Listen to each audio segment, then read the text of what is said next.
When I returned home from our week-long honeymoon, strange noises greeted me as I walked through the door. Anxiety set in. I feared that the house might have been broken into while we were away. "Did you hear that? Maybe there's someone inside. Should we call the police?" I asked my husband, but he dismissed my concerns with a calm, "It's all right." He strode into the house, and I hurried after him, my heart racing. To my relief, it wasn't burglars but my mother-in-law Kelly and my sister-in-law Jo. They were inside, seemingly at ease. I was puzzled, wondering why they were there. Apparently, they had volunteered to look after the house while we were gone, and my husband had given them a key. I had assumed they would leave once we returned. "It's getting dark. If you don't go home soon, you'll be out of time," I suggested, hoping they'd take the hint. Instead of leaving, they settled in, commandeering the living room and even taking a shower without asking. I hoped they would depart the next morning, but when I came home from work, they were still there. Unable to tolerate the intrusion any longer, I asked my husband to ask them to leave. His response shocked me. "We all live together now, so if you don't like it, you can leave." He was suggesting that I move out instead. I packed a few essentials and left with just a carry-on. My name is Izzy. I'm a 29-year-old magazine editor. 3 years ago, I met my current husband Alex, through a friend. Prior to him, I had little relationship experience, but I was drawn to his decisive and dependable nature. He expressed his love first and after 3 years of dating proposed. We married, and while searching for a new home and wedding venue, Alex's reliability made everything run smoothly. I enjoyed our life together in the new house. But my mother-in-law Kelly and sister-in-law Jo were a constant source of stress. My father-in-law had passed away a decade ago, leaving Alex's family as just Kelly and 27-year-old Jo. I had minimal contact with them before our marriage and hoped to maintain a polite distance. However, after the wedding, their presence became increasingly intrusive. Kelly began calling almost daily, demanding more money. "Can you increase my allowance? I can't live decently on what you give me. Just $200 more would be enough," she pleaded. I told her to ask Alex, as he was in charge of finances. She accused me of being extravagant and warned me that not taking care of my in-laws would bring bad karma. Despite my attempts to redirect her to Alex, she blamed me for her financial troubles. Kelly also insisted that I visit her more often, help with chores, and send her favorite foods monthly. While Kelly harangued me over the phone, Jo started showing up unannounced, adding to my stress. While I was cooking dinner, Kelly frequently dropped by unannounced, saying things like, "I was in the neighborhood, so I thought I'd pop in. Is dinner ready yet? I'm starving." "Hurry up." She would make herself comfortable on the sofa, waiting for me to finish cooking, and then leave after eating. Despite my repeated requests for her to give me notice before visiting and to come less often, she always brushed off my concerns. "Don't worry about it, I'm just stopping by. Just feed me whatever," she'd say dismissively. I tried to address the issue with Alex, and he did speak to both Kelly and Jo about their behavior. Despite this, I didn't feel it was appropriate to be too harsh with them, given that Jo was Alex's sister. 6 months into our marriage, Alex and I finally went on our long-awaited honeymoon in Europe, which had been postponed due to our busy schedules. We enjoyed every moment, unwinding and escaping from daily stress. However, when we returned home after a smooth week-long trip, we were greeted by strange noises coming from inside the house. Panic set in as I wondered if we were dealing with a burglary. "Did you hear that? Maybe there's someone in the house. Shouldn't we call the police?" I asked Alex, but he didn't seem concerned at all. "It's all right," he said calmly, walking into the house as if nothing was wrong. I quickly followed Alex into the house and was relieved to find Kelly and Jo instead of burglars. However, I was puzzled about why they were there. "Oh, you're back. Did you bring me a souvenir? The bracelet I asked for? Did you get it?" Kelly asked, clearly expecting something. "Of course not, it was too expensive," she replied when I said I hadn't. While the three of them chatted away happily, I couldn't help but wonder about their presence. Why are you guys here?" I asked. Kelly looked at me with a hint of annoyance. Are you saying our presence is a nuisance? An empty house is an easy target for burglars while you were on vacation. We went out of our way to protect it, so you should be grateful. Apparently, they had offered to watch the house while we were away, and Alex had given them the key. I had told Alex that he should have discussed this with me first. He replied that he hadn't had time because they had approached him at the last minute. What was done, so I tried to accept that the house was safe thanks to their efforts. As I looked around, however, I saw the extent of the mess they had left. Every room was cluttered with their belongings. Joe's clothes were crammed into the closet, with the overflow strewn across the floor. In the living room, clothes, bags, remote controls, comic books, and other items were scattered everywhere, not just on the table but also on the floor. After a long flight, I was exhausted and frustrated by the thought of cleaning up all this mess. That wasn't the only issue at hand. I had hoped that once we arrived home, Kelly and Joe would leave, but they didn't. It's going to be dark soon. If you don't go home now, you'll be stuck here, I said, trying to be polite. Why don't you let us take it easy today? Kelly responded. Not only did they refuse to leave, but they also took over the living room and started taking showers without asking. They had completely made themselves at home. Expected them to leave the next morning, but there was no sign of them moving out. When I came home from work, they were still there. I told them it was time for them to go. We're family. You don't have to worry about us. Just pretend we're not here, they insisted. Despite their insistence that I ignore their presence, I was the one who ended up cooking, cleaning, and doing the laundry. I felt overwhelmed and frustrated. If I didn't take action, they seemed ready to stay as long as they wanted.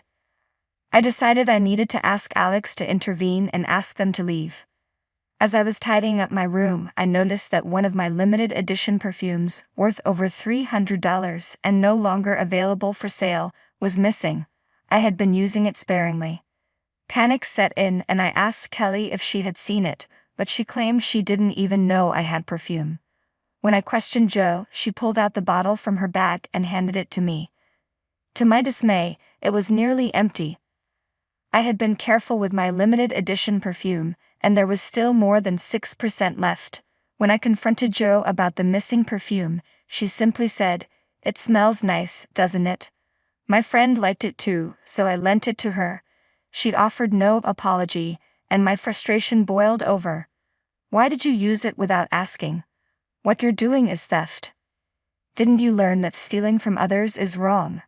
I demanded. Joe brushed off my anger. I only borrowed it for a moment. Why are you overreacting? If you're so concerned, just take back what's left. If you borrowed it, then give me back what you used, I insisted. Fine, but since it's already used, I'll only give you half the money, she retorted. I don't want the money, I want the perfume back, I said firmly. Joe rolled her eyes. You're so unreasonable over a bottle of perfume. I know the brand and it shouldn't be that expensive. She checked the price on her phone and was taken aback. Holy cow, why is it so expensive? Are you really going to spend $300 on perfume? If it's that important, maybe you should have mentioned it. Seeing her reaction, I felt even more disheartened. It's valuable to me, and I only used it inside the house. I never imagined I'd have a relative come into my room and use my things without permission. As we argued, Alex walked in. What's all this fuss about? Alex, she used my perfume and called me a thief, I said, leaving Joe in the living room while I explained everything to him in the bedroom. I'm at my limit. I need you to ask them to leave. Don't get so worked up over something minor, Alex replied dismissively. Also, I haven't mentioned that they're going to be living with us here. My jaw dropped at his unexpected announcement. My mom's house was old and falling apart, so she was considering repairs or moving. We have extra rooms and it's more cost-effective for her to stay here. We decided to live together. Why didn't you talk to me about this? Do you own the house alone? I'm paying the mortgage too. Don't blame me, My mom decided to sell her house on her own. I protested.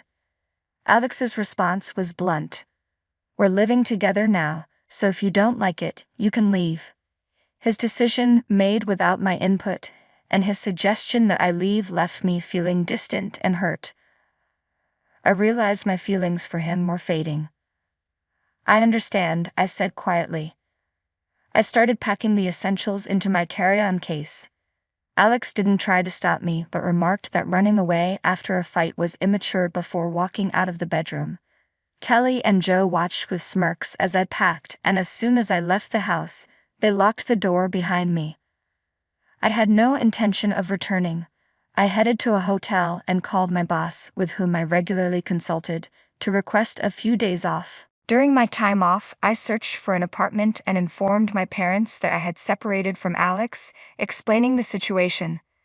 They asked what my next steps were, and I told them I planned to get a divorce. In the meantime, Alex sent me a text. If you're sorry, you can come back. Mommy and Joe both say they'd forgive you. When I called him to discuss the divorce, he initially resisted, saying, "You're divorcing me over this. You just need to put up with it a little longer." Eventually, he recognized my determination and agreed to the divorce.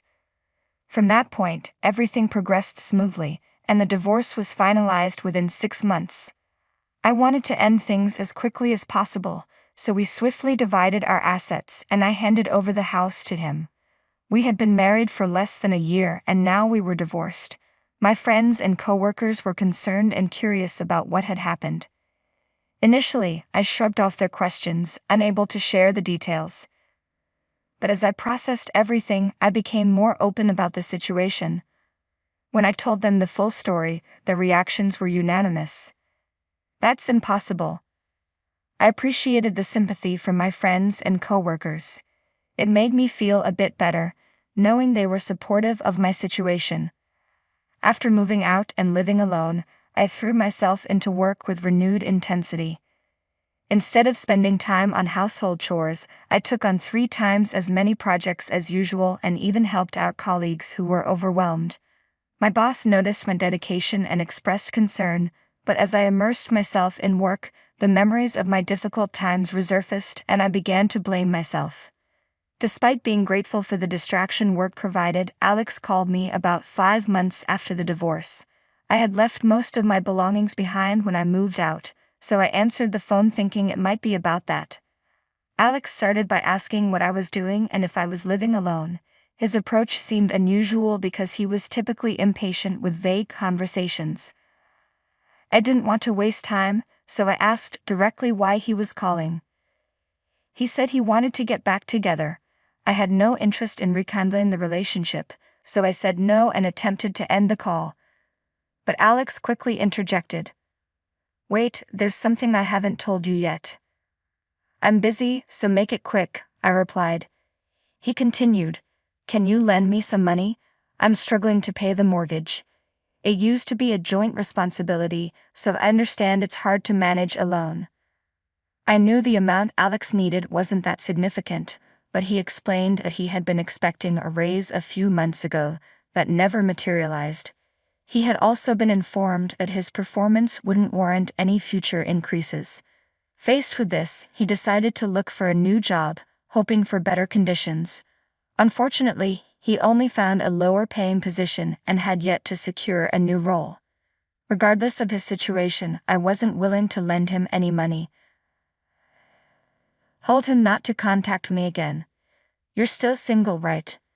No one will want a middle-aged divorcee like you. You'd be better off reconciling with me," he said. I simply replied, "No, thank you," and ended the call. I couldn't understand why I had fallen for and married him. I was deeply disappointed in my own judgment. After that, Alex, Kelly, and Joe all began to harass me. Through our conversations, I learned that they believed Alex was earning a substantial income due to us buying a new house and having a lavish wedding. Since their allowance hadn't increased and Alex had refused to do so, they thought I was the one preventing it.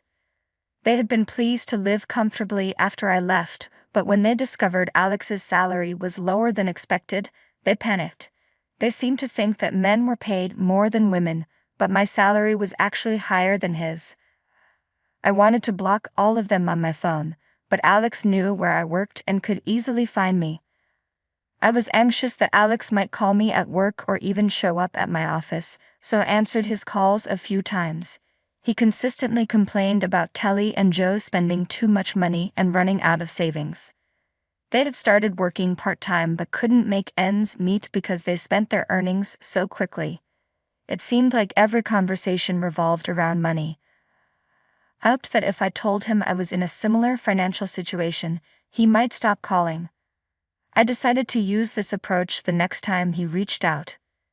That day, as usual, Alex called and said, "I need money. I don't have enough to pay the mortgage this month." I replied, "Actually, I'm planning to resign from my job soon. I've spent most of my savings, so I need some money from you. If you think I'm lying, you can check with someone at my work." Alex simply said, "I see," and ended the call. After that, he stopped contacting me. When I shared this with a friend, she informed me that Alex's situation was even worse than I had realized. He had ended up with a lower-paying job, and most of his salary went towards the mortgage. Additionally, Joe had an affair with her part-time job manager, who was married. When his wife discovered the affair, she fired Joe and filed a civil lawsuit against her. Initially, Joe claimed that the manager had pursued her and she didn't know he was married. However, text exchanges revealed she was aware of his wife's pregnancy and still pursued him. The manager and his wife divorced, and Joe faced a substantial compensation claim. Joe's affair and subsequent lawsuit led to her losing both her job and her friends. Alex's family ended up covering the mortgage and the debt from the lawsuit, effectively living in a cycle of debt. Kelly, meanwhile, complained that her friends had grandchildren while her own children were still single and struggling. Alex often lamented to this friend about his daily arguments with Kelly, his current single status, and how women no longer showed interest in him. He had lost weight and looked disheveled, aging far beyond his years. His friend rolled her eyes at his complaints. Had shared the reasons for my divorce with many people, and now this friend was the only one Alex had left to confide in. She was the one who introduced us and felt a sense of responsibility for how things turned out. Although she found his constant drama oddly intriguing, she stayed in touch with him to keep him away from me. As for me, I recently launched a web magazine with a university friend. I left from a previous job and invested most of my savings into the startup. Though it's a small venture and I handle many tasks on my own, I am thrilled by the new challenges. Where I once felt daunted by new beginnings, I now manage them with confidence, having grown from past obstacles. I've also started a new relationship with someone I met at work. He respects my feelings and supports me, helping me realize that Alex was not a decisive leader but simply selfish. For a while after my divorce, I doubted that I would ever marry or date again. Now I am able to think positively and cherish the new happiness in my life.